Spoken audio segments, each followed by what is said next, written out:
Assalamu alaikum students, I hope you are all fine. Let's start reading our computer in action. I hope you have revised your previous lesson, the fourth generation. Now we have to start our lecture from this. Let's come on page number 4 to start from the remaining part. Okay कल हमने एक technology पढ़ी थी, आज देखें इसमें दूसरी technology भी इसकी पढ़ेंगे, वो है VLSI. Okay, VLSI stands for very large scale integration and ULSI stands for ultra large scale integration techniques. You can see here a chip, ये जो है ये इसी टेक्निक पे बनी हुई है. ठीक है, उसके अलावा इसके फीचर कल हमने पढ़े थे, एक फीचर पढ़ा था, उसके अलावा भी इसके फीचर्स हैं. They are extremely powerful and can process millions of instruction in a fraction of a second. ये बहुत ज़्यादा पावरफुल होते हैं और ये मिलियंस के प्रोसेसेस जो हैं वो निकाल देते हैं सेकंड के कुछ हिस्से में, यानी एक सेकंड भी पूरा ये उसमें काउंट नहीं करते. उसके बाद देखिए the present day computers can be link together to the form computer networks. जो आजकल के कंप्यूटर्स हैं इनको आपस में लिंक भी किया जा सकता है. इसकी एक एग्जांपल आप बैंक में देख सकते हैं कि कैसे बैंक में आप डेस्क टू डेस्क जाते हैं, तो एक डेस्क में अगर आप अपना डाटा प्रोवाइड करते हैं तो दूसरे डेस्क में जाके आप वही डाटा देख सकते हैं. इसका मतलब वो आपस में शेयरिंग में होते हैं कंप्यूटर, और वो फ़ौरन से जो है डाटा स्प्रेड हो जाता है, फैल जाता है. इसी की एक किस्म जो है वो इंटरनेट भी है, जिससे क्या होता है कि सारा डाटा जो है वो वर्ल्ड वाइड जो है वो नेटवर्क पे चढ़ जाता है. पूरी दुनिया में से कहीं भी आप उस नेटवर्क तक एक्सेस कर सकते हैं. ठीक है जी. Now let's start talking about fifth generation.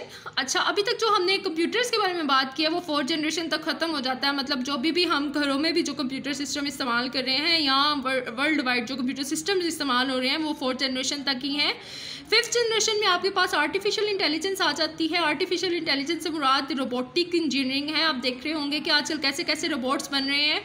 जैसे मेड का रोबोट बन जाता है, वो मेड को आप सिर्फ इंस्ट्रक्शंस करते हैं और वो सारे काम बिल्कुल इसी तरह से करते हैं जैसे आपके ह्यूमन मेड करते हैं. ठीक है जी. इसकी टाइमलाइन देख लेते हैं. इसकी जो टाइमलाइन है वो प्रेजेंट से बियॉन्ड है, यानी अब ये मौजूदा दौर में ये चल रहा है ये काम, और आगे आगे मज़ीद इसमें डेवलपमेंट्स होती जाएंगी. टेक्नोलॉजी इसमें कौन सी इस्तेमाल हुई है? टेक्नोलॉजी इसमें इस्तेमाल हुई है आर्टिफिशियल इंटेलिजेंस. आर्टिफिशियल इंटेलिजेंट को उर्दू में आप मस्नूई ज़हानत कह सकते हैं. इससे मुराद ये है कि जैसे आपका माइंड है आपकी पूरी बॉडी को कंट्रोल कर रहा होता है, खुद से फंक्शन कर रहा होता है. इस तरीके से क्या होता है कि मतलब आपको पता है कि अगर आप कोई मदर आपको कहती हैं कि जाए मुझे पानी पिलाएं, तो आप फ़ौरन से उस बात को आपका माइंड सुनता है, जल्दी से ट्रांसलेट करता है, आपको समझाता है और आप फ़ौरन से जाके पानी ला देते हैं. इसी तरह से आर्टिफिशियल इंटेलिजेंस है कि आप एक मशीन को इसी तरह ऑर्डर देंगे जैसे आप ह्यूमन को देते हैं, और वो आगे से वैसे ही परफॉर्म करेगा जैसे ह्यूमन आपके काम को परफॉर्म करता है. Artificial intelligence is the branch of computer science that deals with the making the computer think and make decisions like human beings. ये क्या है? ये एक ऐसी ब्रांच है कंप्यूटर साइंस की जो क्या करती है, कंप्यूटर को सोचने पे मजबूर कर देती है और ये चीज़ उससे करवाती है कि वो खुद से डिसीजन ले सके जैसे कि इंसान लेते हैं. इसकी एग्जांपल जो है वो रोबोटिक्स है. अच्छा, इसमें आपने एक सोफिया रोबोट के बारे में भी सुना होगा.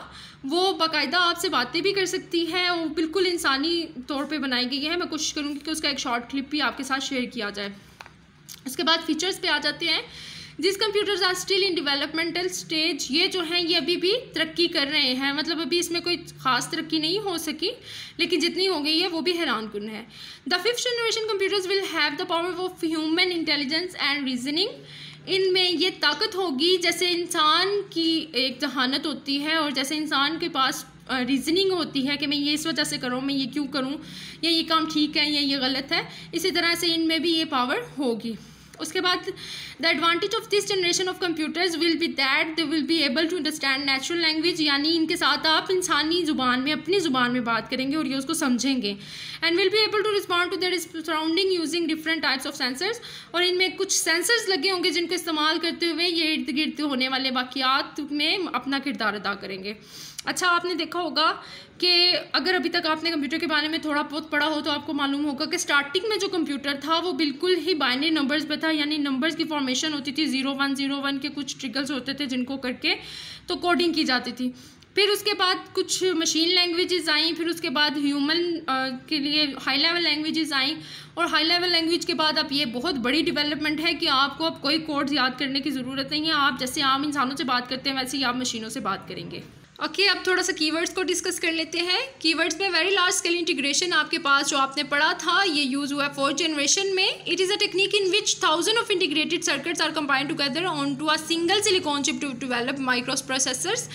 ये क्या है, जैसे आप पढ़ रहे थे ना पहले से ही वो सर्किट बनते जा रहे हैं। अब ये जो इंटीग्रेटेड चिप बनी थी, जो आईसी बने थे, अब ये उनको जो है ना कंबाइन कर दिया गया एक सिलिकॉन चिप के अंदर सारे के सारों को, और उससे क्या बन गया है, माइक्रो प्रोसेसर्स बन गए हैं।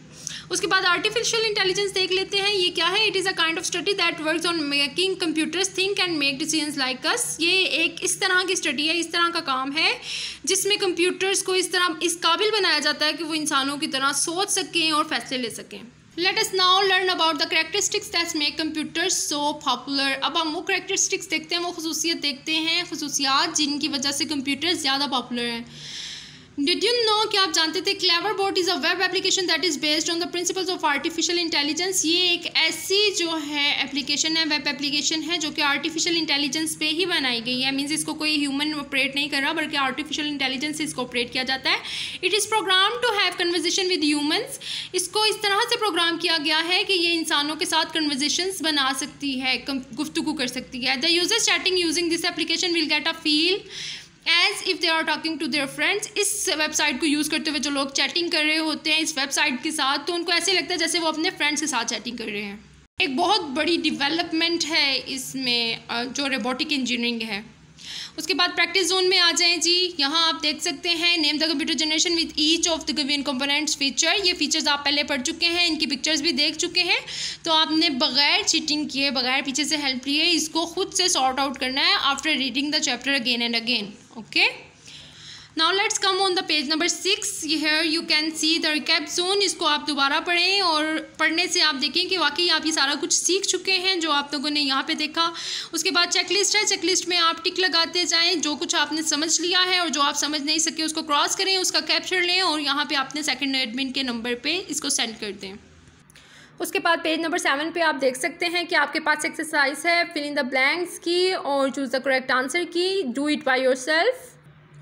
You can see on page number 8 also the key, also the remaining questions.